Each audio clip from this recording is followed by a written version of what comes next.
Olá pessoal, vamos então para a nossa aula de regime de bens, tá? Hoje nós vamos falar sobre os aspectos mais importantes do regime de bens, tanto na parte de união estável como também no casamento, união afetiva, vale para tudo, tá? Eu peguei um trecho do efeito do casamento, que um dos efeitos do casamento é o efeito patrimonial, né? Mas ele serve para todos, não é só para o casamento, mas sim também para a união estável, união afetiva, para qualquer situação, tá? Eu vou explicando passo a passo, se for na união estável, se for no casamento, né, o que se deve ser feito para você escolher, optar por um regime de bens, tá? Então vamos lá para a nossa aula de regime de bens, deixa eu colocar aqui a nossa tela, efeitos patrimoniais, tá vendo? Um dos efeitos do casamento é o patrimonial e dentro dos efeitos patrimoniais nós temos regime de bens, tá? Então o regime de bens está dentro do efeito patrimonial do casamento, porém é lógico, o regime de bens vale também para a união estável e também para a união homoafetiva, certo? Então vamos lá falar sobre o regime de bens. O que significa regime de bens, hein? Regime de bens é o estatuto patrimonial do casal. É o estatuto patrimonial do casal. É ali que vai ser definido qual patrimônio que vai se comunicar ou não, tanto antes do casamento como na constância, e também alguns bens que vêm aí de herança, doação, subrogados, loteria, tá? Tudo aqui nós vamos ver hoje, certo? Bom, dentro do regime de bens, nós temos três princípios. Os princípios dos pactos antinupciais. O segundo princípio é o da mutabilidade do regime adotado, ou chamada alteração no regime de bens. E o terceiro é da variedade do regime de bens, ou seja, a lei não impõe somente um regime, ela coloca 4 regimes de bens à disposição. Esta é a mais importante. Nós vamos falar um por um, né? Regime por regime e como que ele deve ser feito para que seja realmente válido dentro do casamento, da união estável, da união homoafetiva, certo?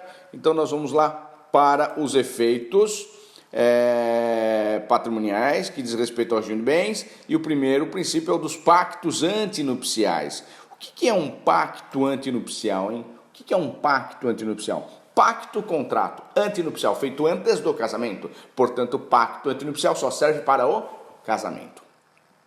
Só serve para o casamento, tá? Por que eu faço um pacto antinupcial?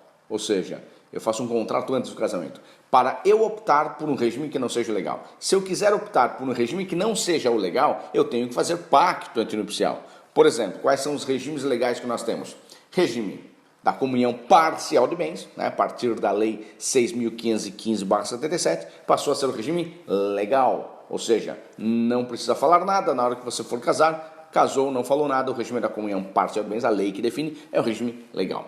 E o outro é o da separação obrigatória de bens. A separação obrigatória é aquela que é por imposição da lei, em alguns casos do artigo 1641 do Código Civil, que também nós vamos ver daqui a pouquinho, certo? Esses dois regimes de bens não precisa de pacto, mas eu posso fazer? Posso. Não precisa de pacto, mas eu posso fazer se eu quiser, tá? Portanto, esses dois regimes de bens, na verdade, não é requisito fazer pacto antinupcial, tá? E se eu não falar nada, vai ser comunhão parcial, e se eu estiver em algum dos casos do artigo 1641, vai ser separação obrigatória, por imposição da lei. Então não vai precisar fazer pacto. No entanto, se eu quiser fazer, eu posso fazer, tá? Eu quero, às vezes, definir sobre algum patrimônio, né? E aí eu posso colocar alguma coisa dentro de um pacto antinupcial, mesmo na comunhão parcial e mesmo na separação obrigatória de bens, certo? Outra situação importante. O restante. Participação final dos aquestos, separação total chamada absoluta de bens, comunhão universal de bens. Esses hoje deverão ser feitos através de pacto antinupcial. Se vocês quiserem casar nesses regimes, deverão fazer pacto antinupcial. Ah, professor, mas é união estável, é união afetiva. Aí não é pacto antinupcial. É feito um contrato escrito, seja ele público, seja ele particular, tá? Não precisa ser público sempre, pode ser particular. Eu costumo dizer assim, é melhor fazer público, que é por escritura pública, lavrada perante um cartório de notas. Por quê? Porque o tabelião tem fé pública, é mais difícil alegar vício de consentimento. quando às vezes alguém pedir anulação, nulidade daquele contrato. Tá? Agora, um contrato particular, ele fica mais vulnerável à questão da anulação, né? Mas também tem que ser comprovado para ser anulado, né? Tem que ser comprovado o vício de consentimento, certo? Mas, então, o que é interessante? Tanto na união estável como na união afetiva, é possível também optar por um regime que não seja legal? Sim, mas deverá ser feito por escrito, seja no contrato público ou particular, como eu mencionei aqui. Tá? Agora, se estiver em união estável de fato, que 99% é assim, de fato, né? Ou união afetiva de fato, quando ser comprovada, né? Ser reconhecida, vai ser comunhão parcial de bens, porque não estava definido nenhum regime de bens. Agora, se eu fizer um contrato escrito, seja ele público ou particular, e não está descrito nenhum tipo de regime, também será da comunhão parcial de bens. Para eu optar por um outro regime, eu preciso colocar de forma escrita no contrato público ou particular, seja na união estável, na união homoafetiva. Isso está onde? No artigo 1725 do Código Civil. 1725 define que, salvo o contrato escrito, o regime será o da comunhão parcial de bens. Salvo o contrato escrito, o regime será o da comunhão parcial de bens. Tá? Ponto. No casamento, se eu quiser optar por um dos regimes que não seja o legal, eu preciso fazer pacto antinupcial, feito antes do casamento. E é por escritura pública, isso não pode ser particular. Tá? Eu já vou dar a formalidade do pacto antinupcial. Tá? Então, a formalidade do pacto antinupcial. Qual a formalidade? É feito por escritura pública, perante um cartório de notas, perante um tabelião. Tá? E para ter efeito erga omnes contra todos, deverá ser registrado no cartório de registro de imóveis, não é civil e pessoas naturais, não. Registro de imóveis, porque se define como um patrimônio, né? Portanto, vai ser no registro de imóveis do primeiro domicílio dos nubentes, da competência do primeiro domicílio dos nubentes. Então, ele sai uma matrícula, inclusive, do pacto antinupcial. Tá? É bem esquisito, né? Mas é desta forma mesmo. Para ter efeito erga omnes. Pode ser feito somente por escritura pública? Pode. E não precisa registrar, mas só tem efeito entre as partes, não tem efeito erga omnes contra todos. Tá? Então, assim, não é tão caro, o custo dele de registro não é tão caro, acho que a escritura é mais caro do que o próprio registro. Tá? Então, normalmente os cartórios de notas, quando fazem um pacto antinupcial, já o remetem para o registro de imóveis competente, porque você vai dar o seu domicílio, né? Onde o casal vai morar quando casar, tá? Que ele é feito antes do casamento. E o pacto, lógico, só vai ter validade após o casamento, e com a mesma pessoa, lógico, né? Com a mesma pessoa. Eu posso colocar num pacto antinupcial, eu posso colocar dentro de um pacto antinupcial, eu posso colocar efeitos pessoais, tá? Não, é só efeito patrimonial. Dentro do casamento nós temos efeitos sociais, pessoais e patrimoniais. Esse aqui é o patrimonial. Se está dentro do patrimonial, é só questão patrimonial. Então é possível, muita gente fala, colocar às vezes uma indenização. É possível, até por traição ou até por vazar algumas fotos em mídias sociais após a dissolução da sociedade conjugal, né? Que às vezes por vingança a pessoa posta algumas coisas depois da dissolução da sociedade conjugal, e aí é possível colocar uma multa para que não ocorra isso dentro de um pacto antinupcial também. Pode ser colocado também alguns regimes de indenização, como por exemplo o regime é da separação total de bens, no entanto, durou 3 anos o casamento, vai levar R$1 milhão. Ou a cada ano, R$1 milhão, né? Para aquele que vai ficar, por exemplo, no lar. Né?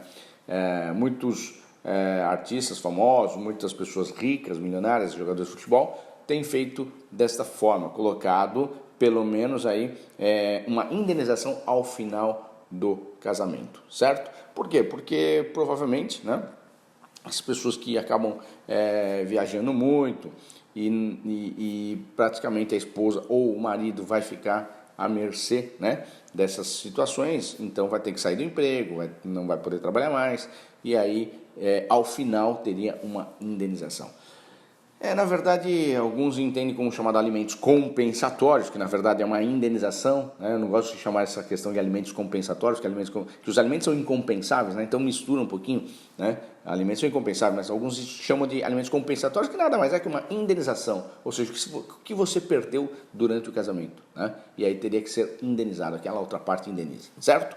Bom, então falamos na questão do pacto antinupcial. Só aspecto patrimonial eu coloco dentro do casamento, tá? Ou também da união estável, ou também da união afetiva, eu posso colocar dentro de um contrato, eu estou reconhecendo a união estável e a união afetiva, eu coloco dentro lá, né? Se eu quiser colocar separação total, eu coloco também uma indenização lá, se eu quiser, tá? Bem tranquilo essa parte aí. Bom, outra situação, tá? Deixa eu colocar aqui para vocês olharem isto. Princípio da mutabilidade do regime de bens. Olha lá, mutabilidade. Anteriormente ao Código Civil de 2002, o princípio era da imutabilidade. Ou seja, uma vez casado, jamais você poderia alterar o seu regime de bens. Hoje não, né? Ou seja, a partir do Código Civil de 2002, é possível você alterar o regime de bens, por isso que é chamado de mutabilidade do regime de bens, ou do regime adotado, ou alteração do regime de bens. Tá? Antigamente, o que nós fazíamos para alterar o regime de bens? Casavam no regime, se arrependiam e depois divorciavam, né? Na verdade separavam, convertiam em divórcio, depois casavam de novo no outro regime. Olha o malabarismo que nós tínhamos que fazer, né? Hoje não, hoje basta requerer a alteração do regime de bens. Por isso, nós temos três requisitos. 3 requisitos para alteração do regime de bens. Ficou muito mais simples, tá? Para alterar o regime de bens hoje, muito mais simples. 3 requisitos. O primeiro requisito é que deverá ser feito de forma judicial. Falei, graças a Deus vai precisar de advogado. Judicial. Tinha aí 2 projetos, né, de lei para que seja feito através de escritura pública, cartório, de notas. Porém, o Código de Processo Civil, né, em seu artigo 734, CPC, de 2015, ele acabou tendo um procedimento próprio agora, né, que a gente utilizava o procedimento de alteração de bens, o mesmo da separação, o mesmo do divórcio consensual. Né, mas hoje, ou seja, a alteração foi a partir do Código Civil de 2002 e o Código de Processo Civil de 2015 já fizeram adaptação, né?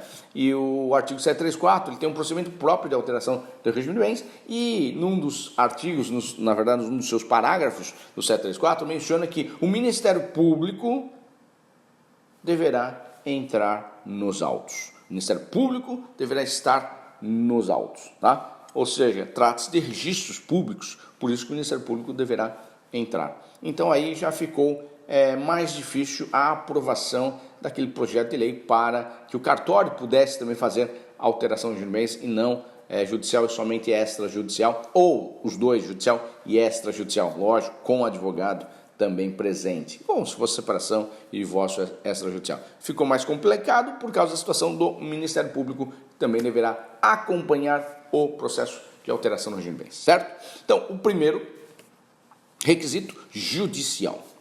E o Ministério Público vai estar presente também, tá? Segundo requisito, consensual. Ambos devem pleitear. Se um só pleitear, faltou um requisito. Deverá ser consensual, tá? Consensual. É lógico, se arrependeram, os dois, não é um só que se arrepende, os dois, né? Casaram num regime, depois viram que não era esse e acabaram hoje querendo alterar. É possível? Os dois, um só não, né? Os dois. Terceiro e último requisito é que o pedido deverá ser motivado, ou seja, justificado. Entendo eu que esse pedido, este requisito cai por terra, porque assim, muitos dizem, não, tem que justificar para o juiz, tem que falar por que você está alterando de bens para que não haja fraude contra terceiro. Bom, você acha que alguém que vai fraudar, ele vai falar que vai fraudar? Não, ele vai inventar outra coisa, né? E outra, o próprio artigo do Código Civil, o artigo 1639, parágrafo 2º, e o artigo 734 do CPC, eles mencionam, deixando assim, ressalvados os direitos de terceiro. Ressalvados os direitos de terceiro. Ou seja, já está protegida pela legislação, por duas legislações, o terceiro que for fraudado. Tanto é verdade que quando um cliente vem ao escritório e fala assim, eu quero alterar o regime de bens, eu falo, é para fraudar? Já falo de cara, é para fraudar? Né? Doutor, por que isso, né? Não, porque se for, é assim, porque tem cliente que não fala para o advogado, ele vem que quer alterar, ao engano até o advogado, né? É o seguinte, se você for fraudar, vai anular lá na frente. Se o credor descobrir, vai anular lá na frente. Né? Porque tem gente que está devendo e quer pedir alteração. Né? Ou vai dever, né? Já está lá somente para ver dever e aí já quer pedir alteração antes. Então, se fraudar, vai anular. Aí não vai adiantar nada. Você perdeu tempo, perdeu dinheiro, porque me pagou custas e agora você tem aí o seu regime de bens alterado e anulado posteriormente. Então não adianta, sempre fala assim, se vai fraudar, vai anular lá na frente. Tá? Então realmente é porque vocês querem, não é para fraudar terceiro. Tá? Então, mas infelizmente tem gente que quer utilizar para isso e aí eu já aviso logo para não dar problema. Tá? Não dá problema. Então assim, já está ressalvados os direitos. Aí cai por terra esse terceiro requisito, entendo eu. Né? A pessoa pode falar o que ela quiser. Falar, eu quero alterar porque o meu casamento está dando certo. E eu quero ver se com esse regime dá certo. Né? É uma motivação. Agora é lógico, naqueles casos que o casamento foi da separação obrigatória em razão das causas suspensivas do artigo 1523, aí sim você pode justificar. Porque você casou na separação obrigatória e agora você quer alterar porque as causas suspensivas foram sanadas. Por exemplo, viúva ou viúvo que tiver filhos do primeiro casamento e bens do primeiro casamento tem que apresentar o formal de partilha. Se não apresentar o formal de partilha, pode casar? Pode, mas vai casar no regime da separação obrigatória de bens. Vamos supor que casar na separação obrigatória porque não tinha o formal de partilha ainda, porque o inventário não tinha terminado. Bom, depois de 3 anos o inventário terminou. E agora eles querem alterar o regime de bens porque foi sanada a causa suspensiva. Tá? E aí pode, aí você tem que justificar dessa forma, mostrando o processo, mostrando o formal de partilha. Tá? Bom, então o terceiro requisito, né? Justificado ou motivado. Esses 3 requisitos, eu acabei de falar aí o artigo que define esses 3 requisitos, né? A fundamentação legal está no artigo 1639, parágrafo 2º do Código Civil. E o procedimento, artigo 734 do CPC, certo? Código de Processo Civil. Bom, outro princípio, né? Outro princípio e último, olha lá, aqui, ó, tá? Artigo 679, parágrafo 2º do Código Civil e 734 do CPC. Último princípio, só que aqui é grande, tá? É grande, tem bastante coisa para discutir, são os regimes de bens, né? São os mais importantes aqui, ó, tá? O último princípio é o princípio da variedade do regime de bens. E significa que a lei não impõe somente o regime de bens, ela coloca 4 à disposição: regime da comunhão parcial de bens, regime da comunhão universal de bens, regime da separação obrigatória, regime da separação de bens, né, que aí dentro dela vai ter a obrigatória e absoluta, e participação final dos acordos, ou seja, 4 regimes de bens à disposição, certo? Bom, então nós temos lá o primeiro regime de bens, é o da variedade, o primeiro regime de bens, da variedade do regime de bens, será o da comunhão parcial de bens, aqui, ó, comunhão parcial. Bom, o próprio nome define, né, comunhão, comunicação, parcial em parte dos bens, certo? Então existe aqui, ó, bens que se comunicam, ou seja, é meio a meio, metade do marido, metade da mulher, ou metade da mulher, um marido e marido, tanto faz hoje, né? Tem a união homoafetiva, inclusive também tem casamento homoafetivo, tá? Bens que se comunicam e bens que não se comunicam, né? Se é parcial, significa que alguns bens vão se comunicar, outros não. Então vamos falar dos bens que se comunicam primeiramente, tá? Dos bens que se comunicam primeiramente. Quais são os bens que se comunicam no regime da comunhão parcial de bens? Primeiro, a regra: todos os bens adquiridos na constância da união e a título oneroso. Tanto vale para o casamento como união estável e união afetiva. Ou casamento afetivo, tudo, tá? Aqui vale para tudo agora. Só a questão do pacto que é diferente. Um é contrato, outro é pacto antinupcial. Tá? Então, os bens adquiridos na constância da união e a título oneroso, mesmo que em nome somente de um, se comunicam. Por exemplo, o marido comprou um imóvel. Foi na constância? Foi. É meio a meio, metade. Porque compra e venda é oneroso. Tá? A título oneroso, mesmo que em nome somente de um. A mulher comprou um carro. Metade é do marido também. Tá? Não importando o nome que esteja o bem. Basta comprovar que ele veio na constância a título oneroso. É meio a meio. Certo? Agora nós temos também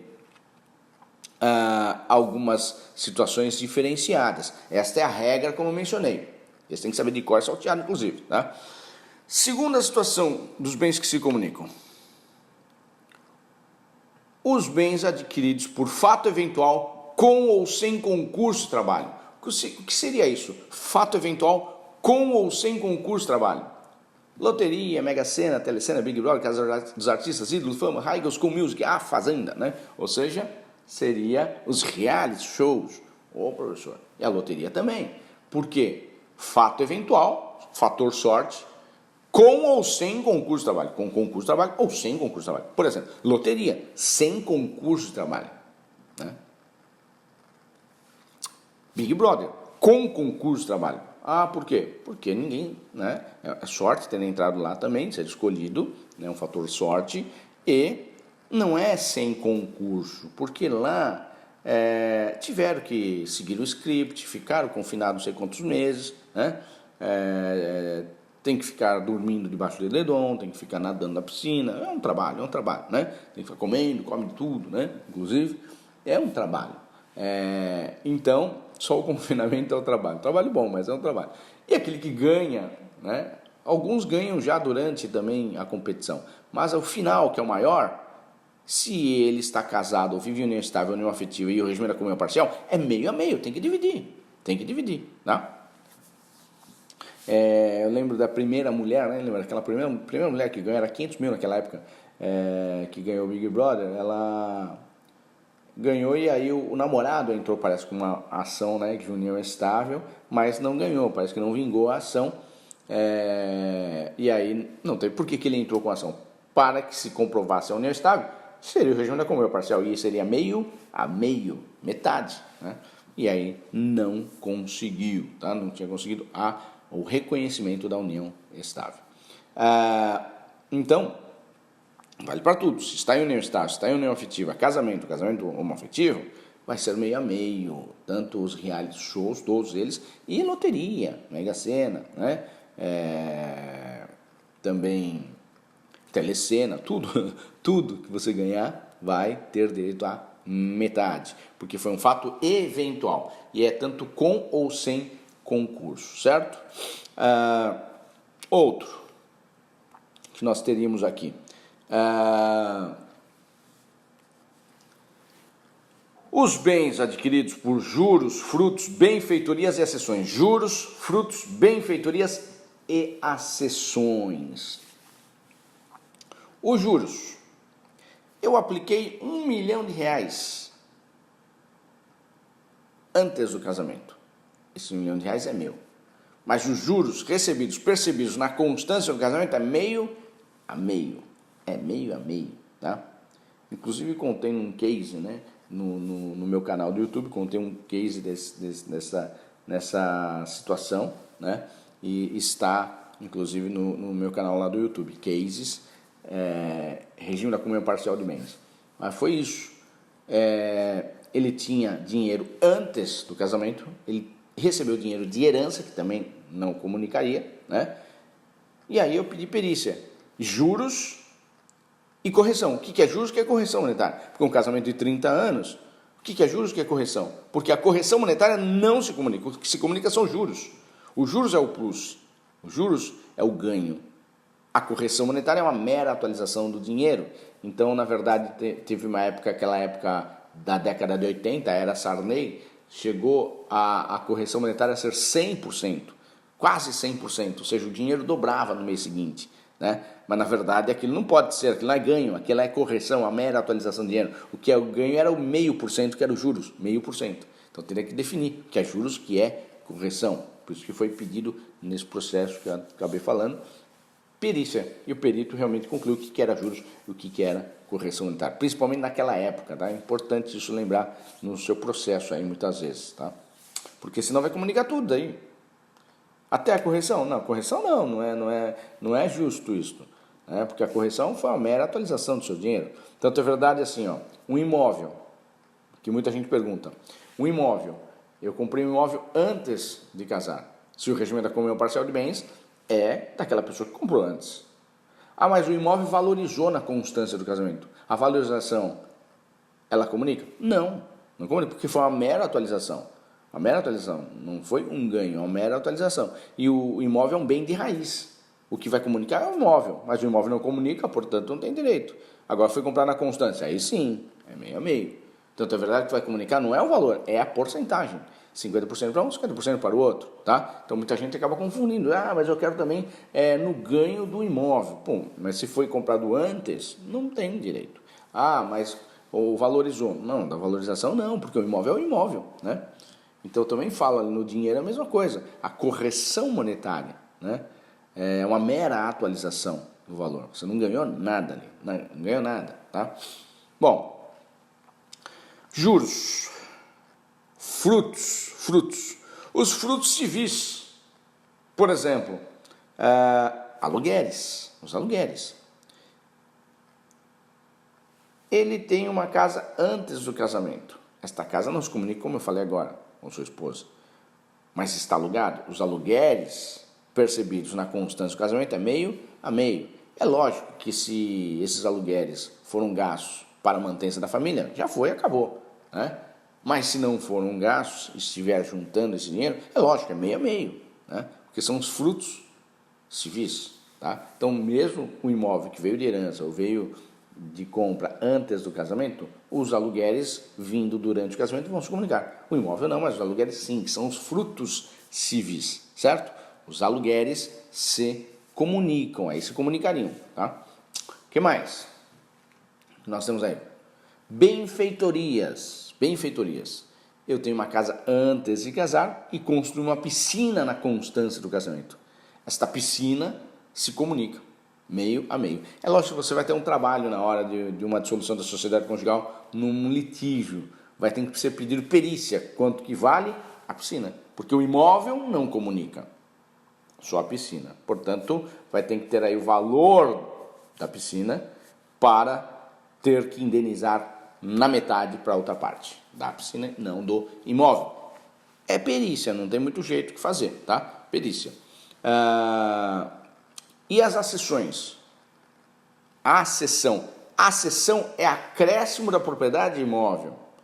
Para nós aqui vai ser muito importante a accessão artificial, aquela que tem intervenção do homem, por exemplo, as construções.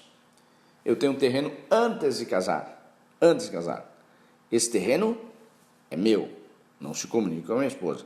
Mas construir uma casa na constância do casamento, construir um prédio na constância do casamento. Esta casa, esse prédio se comunica meio a meio, tá? Também vai ter que ser comprovado que foi na constância do casamento essa construção, né? Até contei um case que, na verdade, não estava averbada essa construção. E aí foram pedir a metade do bem. Eu falei, não, a metade do bem não, porque o bem foi comprado antes. Está aqui, ó, escritura pública, registro de imóveis, está aqui, foi comprado antes do casamento. Portanto, não se comunica. Aí vão falar, mas tem uma construção. Tá, pediram. Mas não comprovaram, porque o documento não está a construção, tá? Agora, nem eu sei se tinha ou não também a construção, porque eles não pediram, né? Deveriam ter pedido o quê? A outra parte? Perícia, ou pelo menos uma constatação, através do oficial de justiça, que vá até lá para constatar se tem um imóvel construído. E depois perícia para saber se essa construção foi na constância do casamento. Se tivesse sido na constância, tudo bem. Se não foi, também não tem direito. Mas se foi na constância, é meio a meio. Então a perícia vai definir quanto que custa, a perícia vai definir quanto vale o terreno e quanto que vale a construção.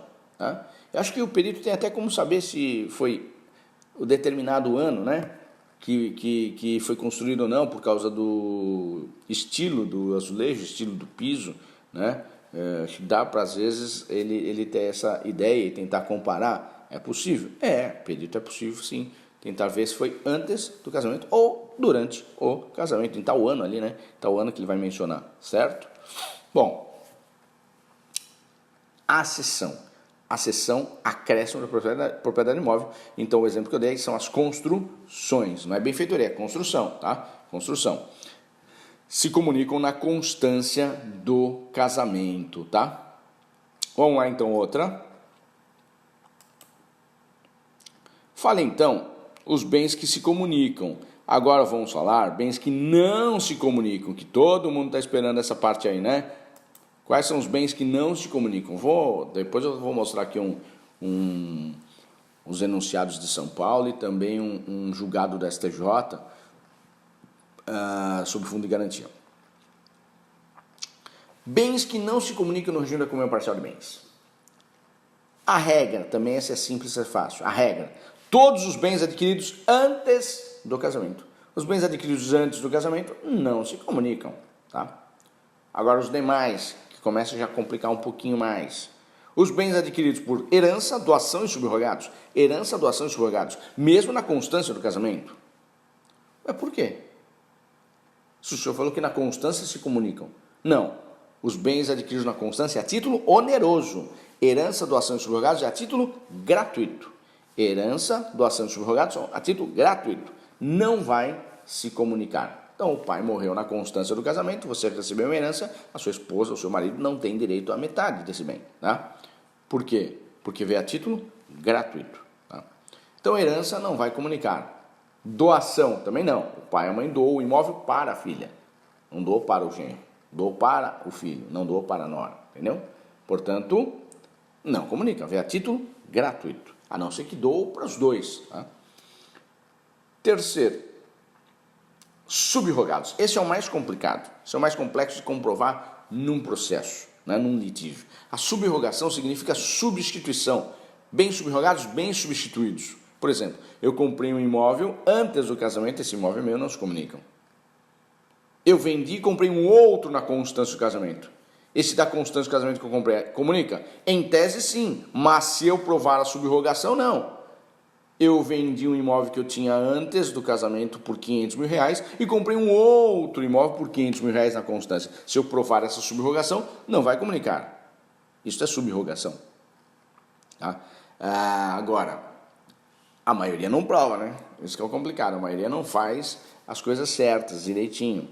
Agora, a diferença é possível comunicar, lógico. Você vendeu um imóvel por 500 mil que era seu antes do casamento e comprou um outro por 600. Os 100 mil vai comunicar, tá? Então isso é importante, as diferenças vão se comunicar. É a mesma coisa quando você compra um imóvel antes do casamento financiado. Pagou 50% antes do casamento e pagou os outros 50% na constância do casamento. Então os outros 50% vai se comunicar, né, com seu cônjuge. Ou seja, vai dar 25% para cada um. Então, o seu que você pagou antes é seu, 50%, e os outros 50% vai se comunicar, 25% para cada um. Então, você vai ficar com 75% e o cônjuge vai ficar com 25%, tá? Por cento. Que mais? Subrogação é mais complexo para comprovar porque realmente as pessoas não fazem as coisas certas na hora de fazer a transação, né? Do bem, na compra, na venda, na escritura pública, às vezes deveria ser colocado, né? Alguma coisa assim, ou já comprovar no imposto de renda mesmo, né? Que vendeu por um X e comprou um outro por um X, já discriminado o próprio imposto de renda. Isso é importante, tá? Outro que não comunica, esse aqui é uma polêmica, por isso que eu vou mostrar os julgados, tudo aqui, ó. Outro bem que não se comunica seria os proventos do trabalho. Provento do trabalho não se comunica, artigo 1659, inciso 6. 1659, inciso 6, diz lá que os proventos do trabalho não vão comunicar. Tá? Salário, fundo de garantia, PIS, PASEP, a regra é que não comunica está no Código Civil, artigo 1659, inciso 6. Porém, a jurisprudência tem entendido que comunica, desde que os créditos trabalhistas foram adquiridos na constância do casamento. Tá? Então, se tiver créditos antes do casamento e na constância, é proporcional ao que é da constância. Aí teria direito à metade, inclusive o fundo de garantia. Olha só, né? E a jurisprudência é majoritária. É claro que você tem como brigar pelo artigo 1659, inciso 6, mas quando chegar no STJ é mais difícil conseguir. Em São Paulo é mais ainda, porque já tem enunciado em São Paulo. Vou mostrar para vocês aqui, ó, tá? Rapidamente. Ó. Nós temos enunciados. Olha aqui. Ó, enunciados dos magistrados das várias famílias e instituições de São Paulo, Estado de São Paulo, Estado, hein? Então, olha ali. 14, ó. No regime da comunhão parcial de bens, constitui bem comum a indenização trabalhista correspondente a créditos formados na constância do casamento. No regime da comunhão parcial de bens, constitui bem comum a indenização trabalhista correspondente a créditos formados na constância do casamento, tá vendo? E olha o outro aqui, ó, 15, ó. No regime da comunhão parcial de bens, o saldo do fundo de garantia do utente de serviço, formado na constância do casamento, constitui bem comum. Isso, ó. No regime da comunhão parcial de bens, o saldo do fundo de garantia formado na constância do casamento, constitui bem comum. 16. No regime da comunhão parcial de bens, o saldo de fundos de previdência privada, formado na constância do casamento, constitui bem comum. Até previdência privada também, tá? Tá comunicando. Porque aquela previdência privada é como se fosse um investimento, né? Você pode sacar a qualquer momento, tá? Perde um pouco, mas pode sacar. Então, ele fala que é meio a meio também. No regime da comunhão parcial. Agora, as únicas exceções são essas aqui, ó. No enunciado 17, ó. No regime da comunhão parcial de bens, não se comunicam indenizações por acidente de trabalho e por dano moral, postulada somente por um dos cônjuges ou companheiros, em razão da natureza personalíssima da reparação. Lógico, né? Acidente de trabalho, quem sofreu foi ele ou foi ela, não, né? Não foi o outro. E o dano moral, quem sofreu também foi ele ou ela e não foi o outro, certo? É isso aí mesmo. Agora, o julgado, ó, do fundo de garantia, ó, é esse aqui, ó. Tá? Vocês anotem aí, ó. Anotem aí. Recurso especial 1399.199, que veio do Rio Grande do Sul em 2013. A ministra foi a Isabel Galotti e o ministro Luiz Felipe Salomão, que foi o relator para o acordo. Provavelmente teve aqui voto divergente, né? Vamos ver aqui, ó. Recurso especial, casamento, regime da comunhão parcial de bens, doação feita a um dos cônjuges, incomunicabilidade. Lógico, doação, que eu acabei de falar, não se comunica. Agora, fundo de garantia, termo de serviço, natureza jurídica, proventos do trabalho, ó, tá? Que estaria para não comunicar. Valores recebidos na constância do casamento, composição da ameação, saque diferido, reserva em conta vinculada específica. Olha só, ainda mandou reservar o valor, tá? Então, aqui também o FGTS está comunicando. Só vou ler esta parte aqui da ementa, tá? Só a ementa. 1. No regime da comunhão parcial de bem, no regime da comunhão parcial, o bem adquirido pela mulher com o seu produto auferido mediante alienação do patrimônio herdado de seu pai não se inclui na comunhão, lógico, né? Precedência, a herança, certo? Ó, mediante alienação do patrimônio herdado de seu pai, não, tá? Então foi uma subrogação. Ele herdou e vendeu e comprou outro. É uma subrogação. Portanto, não comunicou, ele provou, né? Comprovou. O Supremo Tribunal Federal, no julgamento do ARE 709-212 do Distrito Federal, debateu a natureza jurídica do Fundo de Garantia, tem um serviço, oportunidade em que afirmou-se tratar de direito dos trabalhadores brasileiros, não só dos empregados, portanto, consubstanciado na criação de um pecúlio permanente que pode ser sacado pelos seus titulares em diversas circunstâncias legalmente definidas. Isso definido no STF.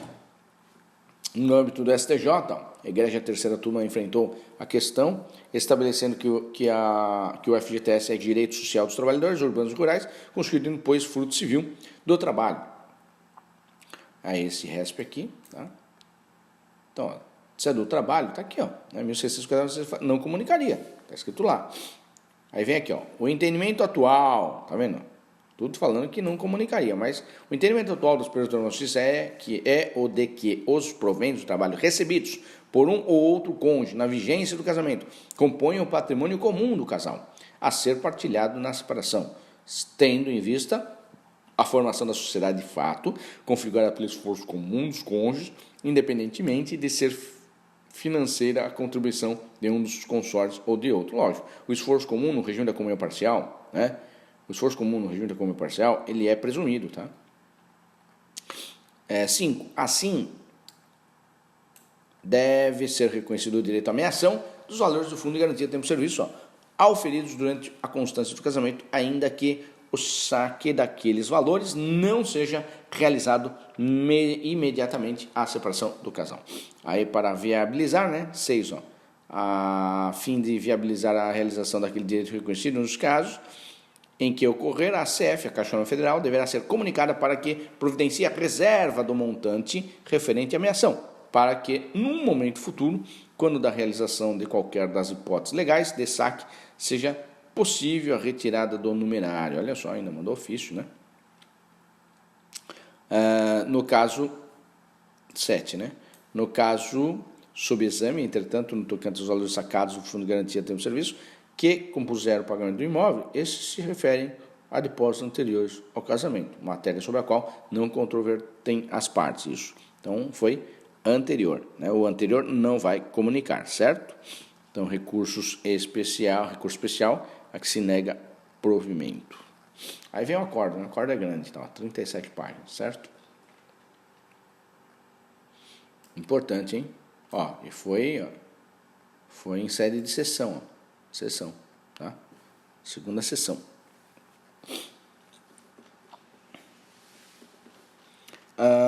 Voltando então aqui,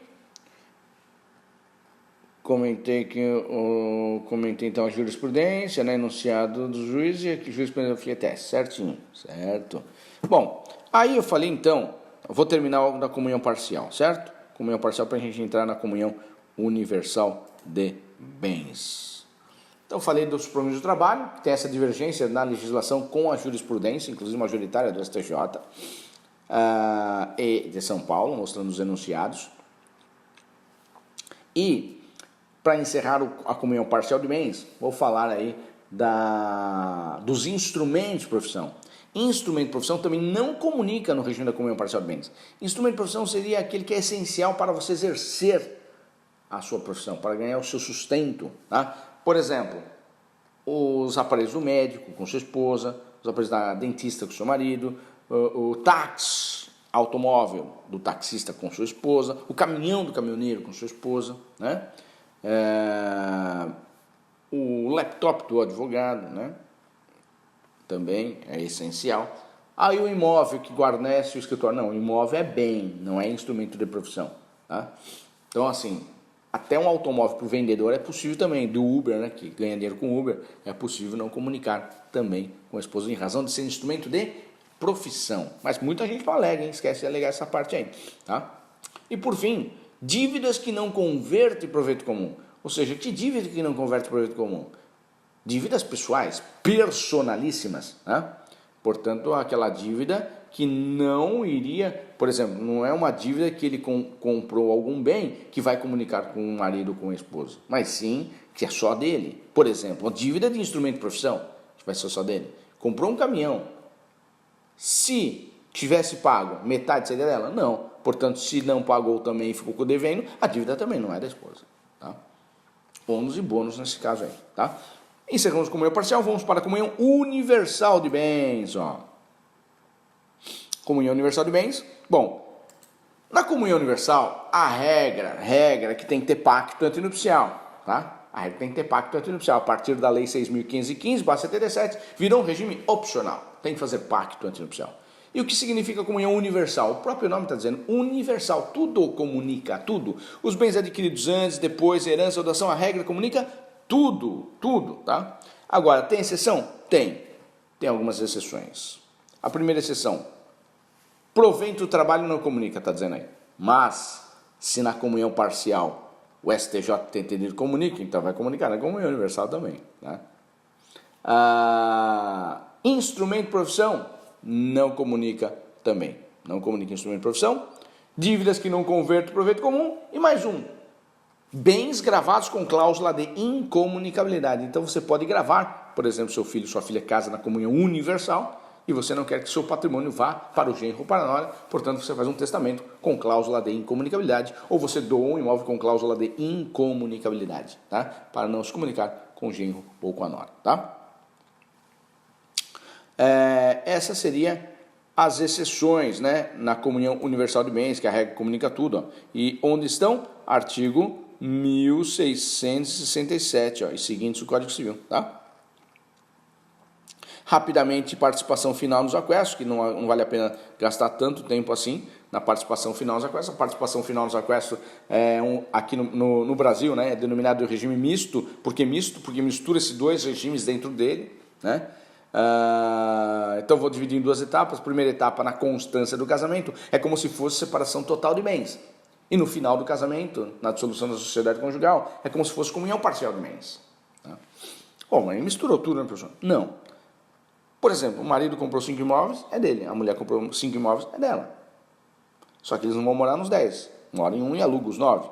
Ele ficou na administração dos bens, fez uma boa administração, juntou um bom dinheiro dos aluguéis, foi lá e comprou um outro imóvel com esse valor no nome dele. No final do casamento, ela pode pedir a metade desse imóvel, porque foi em razão dos frutos e juros dos bens particulares. Então, regime misto. Mas pouca gente casa nesse regime, quase ninguém. Acho que ninguém mais casa nesse regime. Caiu em desuso já. Tá? A própria doutrina tem mencionado que tem caído e já caiu em desuso esse regime. Tá? Muito ruim.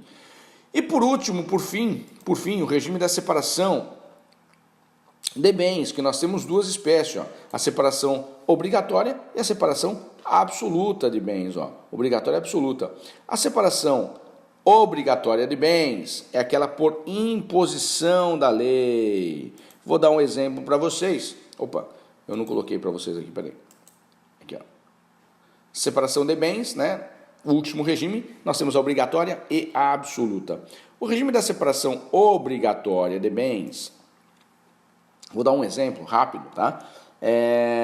Do artigo 1641, inciso 2. Das pessoas maiores de 70 anos vão casar na separação obrigatória, ou seja, não precisa de pacto antinupcial. A regra é que não precisa, mas se quiser fazer, pode, tá? Mas a imposição da lei, vai casar na separação obrigatória, tá? Esses bens se comunicam ou não? O que é mais importante, comunicam ou não? Súmula 377 do STF, eu coloquei ali, súmula 377 do STF. Os bens adquiridos na constância do casamento e a título oneroso se comunicam. Os bens adquiridos na constância do casamento e a título oneroso se comunicam. Meio a meio. Só os da constância, meio a meio. E oneroso, tá? É justo.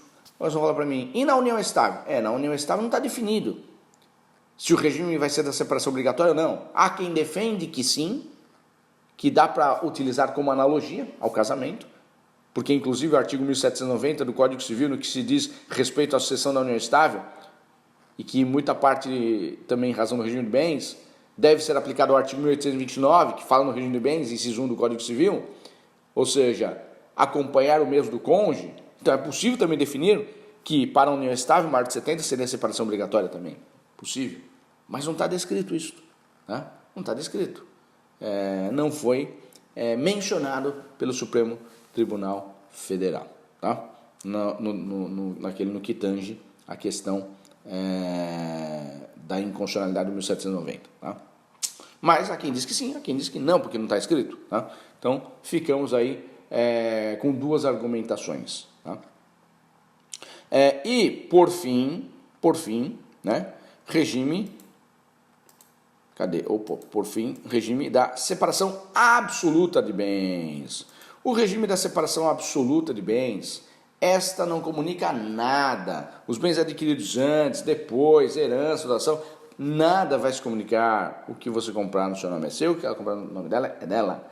Esse deverá ser feito através de pacto antinupcial. Artigo 1687 do Código Civil, tá? Dizem que é o melhor regime atualmente, né? Porque cada um fica com o seu, cada um administra o seu, porque os casamentos não têm durado muito, né? Então não tem briga depois na hora de partilhar os bens, cada um fica com o seu, certo? Por isso que eu falo que às vezes importante, se um é milionário e o outro não, e acaba ficando à mercê dele, é importante colocar no pacto heteronupcial, às vezes, uma indenização ao final do casamento, nesse regime, principalmente, que é o da separação total ou chamada absoluta de bens, tá?